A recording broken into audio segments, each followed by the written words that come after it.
Hi, everybody. Well, I gotta tell you this story because it actually is one of the most petty kind of stories I've ever heard. And I hear a lot of petty stories. A lot of people being very, very petty on situations. But I ran into a gentleman yesterday, and he expressed some pretty big anger towards the carnival celebration because of what they did on embarkation day.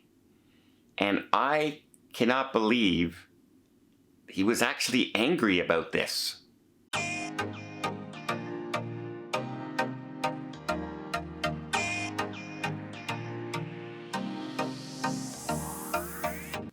So let's lay down the basis points of what happened on embarkation day. Once we got on the ship, we were told that we were supposed to pull out. Our sail away party was supposed to be 3:45. We were supposed to be sailing by 4, and cutoff time was 2:30 to get on the ship. And they said, we have guests on board the Carnival Horizon that is having some propulsion issues right now. She's due to get back in here around 4 o'clock. And they will be shuttling those passengers over to us. There's about 20 passengers, 20 cabins or so. And then we will set sail after that. It turns out we set sail around 5:30 in the evening instead of like around 4. So about an hour and a half late. So we hung around for other Carnival passengers to make the cruise. They were doing back-to-backs with Carnival. Sounds kind of reasonable to me, right? Sounds like a good thing that the cruise line was doing this. And this passenger came up to me and he says, "Yeah, you're Don, right?" I go, "Yeah." He says, "What do you think about this situation?" And I'm going, "Okay, what situation, first of all?" And he goes, "Well, we were late. We hung around for another cruise ship. We stuck around in port. We should have left. It's interfering with our cruise. I understand it. It's too bad, so sad for the other people. But hey, it's their ship problem, not ours." And he was quite upset. And I said, "Well, it's Carnival. It's their own passengers on another ship, their own loyal passengers." I said, "We only hung around about an hour and a half. And we're still going to make our destinations at basically the exact same time we were going to do it anyway. They just picked up speed. We just traveled a little faster to get there instead of the normal cruising speed that we would do." He said, "But yeah, you know what? But now," he said, we are taking away some of our casino time tonight because we're sailing an hour and a half later. So basically an hour and a half, we have to wait longer till we're at a port before the casino opens."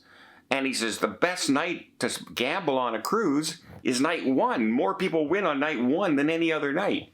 He says, "Because they're trying to show people that you can win, and they set the machines higher, and you can win more, and because they expect you to lose it the rest of the cruise. But smart people know if you win on those first nights, you just keep your money and that's it." But he was really, really angry that he wasn't able to gamble for maybe an hour and a half longer, or later than he was going to be able to on the very first night of the cruise, in order to enable 20 to 40 other passengers to be able to get to the Carnival celebration and sail on the ship. I didn't know what to say. I said, I said, if you were the person on the other ship, you would be hoping that Carnival would be doing all they can to make it, to get me to the ship, allow us to get to the ship.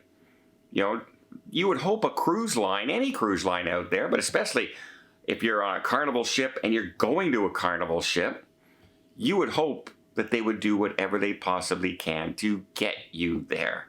Because there are already enough people on that ship that are missing flights, missing trains, missing other ships because they were booked on other ships, but it's in Fort Lauderdale and those ships aren't going to wait for them. That's way too long. So other people were missing their cruise and flights, etc. The easiest thing to do was to hang on a little bit longer here for us in port and let those people get on board. But he was adamant, saying we should not have done it. And you know what? If that was me, he says, if that was me, I would be perfectly okay with our ship leaving, because I know it's my ship that's in trouble and not that ship. And it's their responsibility, not the other ship's responsibility to get me there. And I wouldn't want to interfere with anybody else's vacation. And in my head, I'm thinking the ironic thing about that is, by you saying that you don't want to interfere with other people's vacation, by you just saying that you're okay with all these people missing their entire vacation, is kind of ironic, right? I don't want to interfere with their vacation, but I'm okay with them losing their entire vacation because I want to gamble as fast and as soon as possible.